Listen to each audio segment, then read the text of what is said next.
அனைத்திந்திய அண்ணா திராவிட முன்னேற்றக் கழகம் 3வது நாளாக புறக்கணித்துள்ளது. சட்டப்பேரவையில் அமளி ஏற்பட்டுள்ளதால் தற்பொழுது காவல்துறை அதிகாரிகளால் எடப்பாடி பழனிசாமி அதிமுகவின் எம்எல்ஏக்கள் அனைவரையும் வெளியேற்றியுள்ளார்கள்.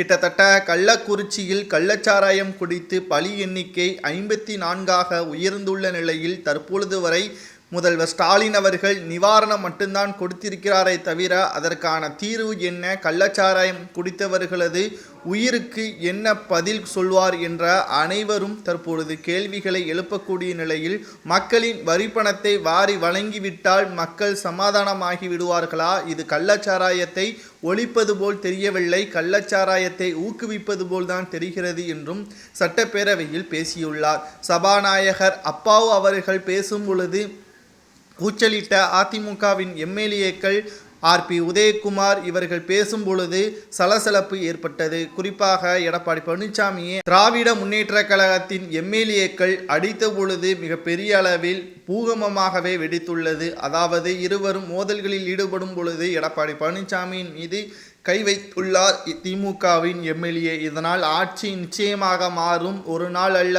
ஒரு நாள் இதற்கு நீங்கள் பதில் சொல்லிதான் ஆக வேண்டும் என்றும் தற்பொழுது சபதம் ஒன்றையும் எடுத்திருக்கிறார் எடப்பாடி பழனிசாமி அவர்கள். நிச்சயமாக மன வருத்தத்தை ஏற்படுத்தக்கூடிய வகையில் தான் அமைந்திருக்கிறது. காரணம், எடப்பாடி பழனிசாமி அவர்களை தாக்கியது மிகப்பெரிய ஒரு தவறு.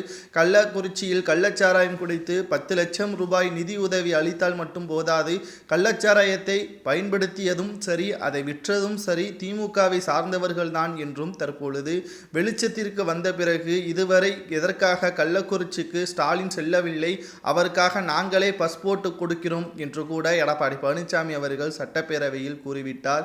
ஆனாலும் தற்பொழுது வரை மௌனம் காத்து வருகின்ற ஸ்டாலின் அவர்களது பின்னணியில் யார் ஒளிந்திருக்கிறார், இதற்கு மிகப்பெரிய ஒரு நெட்வொர்க் இருக்கிறதா என்ற கேள்விகளும் எழுப்பப்படுகிறது. சட்டசபையில் எடப்பாடி பழனிசாமியின் மீது கை வைத்தது மிகப்பெரிய தவறு, சபாநாயகர் இதற்கு அமைதியாக இருந்ததும் மிகப்பெரிய தவறு என்றும் அதிமுகவின் தரப்பினர்கள் கூறி வருகிறார்கள். இதற்கான உரிய நடவடிக்கை எடுக்காத வரைக்கும் சட்டசபையில் நாங்கள் வரமாட்டோம் என்றும் ஆளுநருக்கு புகார் ஒன்றை அளிக்கப் போகிறோம் என்றும் எடப்பாடி பழனிசாமி தரப்பினர் கூறியுள்ளனர்.